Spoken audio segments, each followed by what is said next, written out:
let's talk about some topics. Firstly, I'm gonna start off with the somber stuff and get it out of the way early. Not to lessen it at all, but just because I don't want to be sad the whole episode. But Teddy Ray, comedian out here in California. He's very popular in SoCal and in the Bay Area. Does a lot of stuff with Louis Belt, Lou Do Too Much. They were getting big, man. Really big on social media. Also fellow podcasters. They were on the come up. Entrepreneurs, young comedians coming up, making away from themselves. You know what I'm saying? Like a lot of us are doing now, man. Entrepreneurs and a lot of us out of California, a lot of people, young people in the world, anywhere, are just trying to get it out the mud and become something, make something of ourselves with the little we were given. You know what I'm saying? Sometimes we got to manifest stuff from nothing. And a lot of these guys and a lot of these social media people are actually getting to that pinnacle, and to see them kind of go pass away, leave us a little early is always sad to see, especially when he was just getting to where he was going to be. They said he found him drowned in his swimming pool out there in LA at a riverside or something, like a house out there he was at. I don't know if he drowned. I don't know if something happened and he just fell into the water and he was found in the pool, but he was found face down in the pool drowned, which was really sad.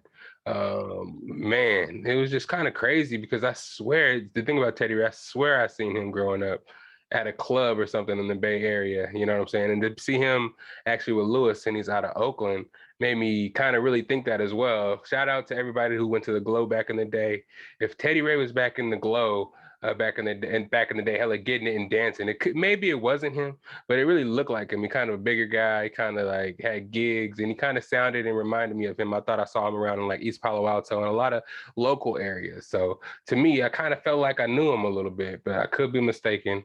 If I am, I'm sorry. But that's how close to home this one hits, because I felt like I knew him. I've seen him, like, not growing up. I didn't know him in person by name, but I think I saw him a lot neighborhood, kind of like around locally growing up. So to see somebody actually start to make it that you kind of knew, that was kind of local, that was always inspiring to see, and to see him pass away so early and under such tragic circumstances is just kind of crazy.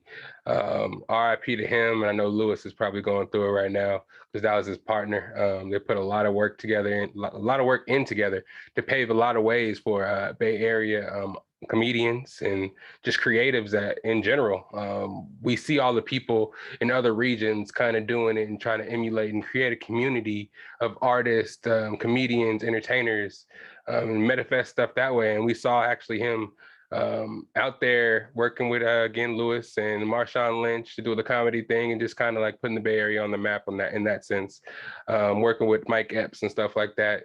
So it's sad to see him go when he has so much potential. RIP to him, and bless his family and all that stuff too. Sad to see him go. 32 is so young, man. I'm sure more details will come out later, but I'm sure that we don't need to know any more details. I'm sure that, those details are for him and the privacy of his family, so they can mourn in peace. You know what I mean? So RIP him. And also, this one's not that's the bias. You need the earful. You should try us. From pop culture to the movies to Unitas. It's the best of bias. Your best of bias. It's the best of bias. You are now listening to the Best of Bias Podcast.